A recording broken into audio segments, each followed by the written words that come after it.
Sometimes, the loudest cheers we'll ever hear come from a single voice, the voice of someone who believes in us unconditionally. For me, that voice was my mother's. She was my biggest cheerleader, the constant grounding force that made every congratulations and every you've got this feel 10 times louder. And since her passing, I've come to realize just how profound that silence can be. As an only child, my mother's presence was everything. Her love and encouragement were like a steady drumbeat, always reminding me to keep going, to keep pushing. When I lost her, I tried to outrun the grief by pouring myself into my work. I founded the Heart of Miss B, Inc., a nonprofit born out of love and loss, dedicated to supporting women who, like me, have faced unimaginable heartbreak. The work kept me busy, kept me focused, but as I began to achieve milestones and see my work gain recognition, there was always this ache. My mother wasn't here to see it. Her voice wasn't there to make these accomplishments feel real. Now, don't get me wrong. I'm beyond grateful for every shout-out, every pat on the back, and every cheer that comes my way. But here's the thing that's tough to admit, yet true as the sunrise: no one will ever cheer for you like your mother. You can have the whole world applauding, but when that one unwavering voice is gone, the cheers feel lighter. There's no one at the finish line to scoop you up, to tell you that you didn't just make it, but that you made her proud. That realization hits you like a ton of bricks. In the time since her passing, I've achieved some of my greatest accomplishments. I've published books, expanded my nonprofit, and made strides in ways I never thought possible. Yet, I know none of it would have felt as deeply satisfying if she were here to see it. Her absence, though, has forced me to grow a thicker skin, to trust in my own worth, and to find new ways to honor her.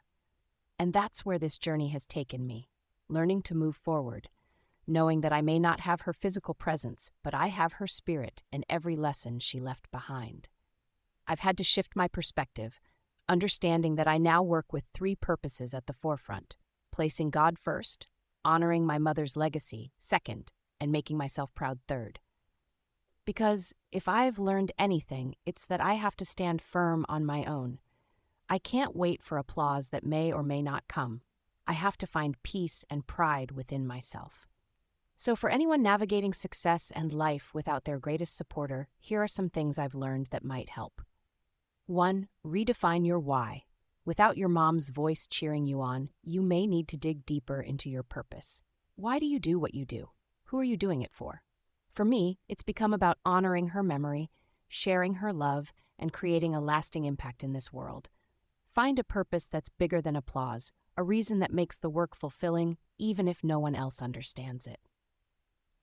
2. Seek internal validation. You've got to learn to be your own biggest fan.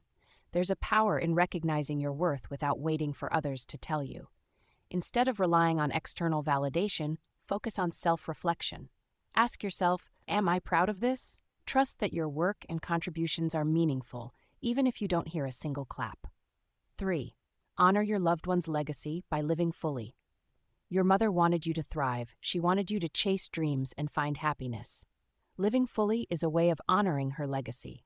Take time to celebrate small wins, give yourself grace, and allow joy to enter your life. Doing so isn't forgetting her, it's honoring the life she wanted for you. About Kenyatta E. Gray. Kenyatta E. Gray is an author, entrepreneur, and founder of the Heart of Miss B, Inc., a nonprofit that provides compassionate support to women who have lost their mothers. Since her mother's passing, Kenyatta has turned her grief into a driving force, building a legacy that speaks to resilience, purpose, and healing. She has published, had several books, launched a successful nonprofit, and created programs that help others navigate the path of loss. Final thoughts. When you lose your biggest supporter, the silence can be overwhelming. But that silence doesn't diminish your value or your contributions. Stand firm in your purpose, celebrate your journey, and remember that even without the applause, you matter. And trust me, when you live for the right reasons, the world will hear your voice loud and clear, whether they clap or not.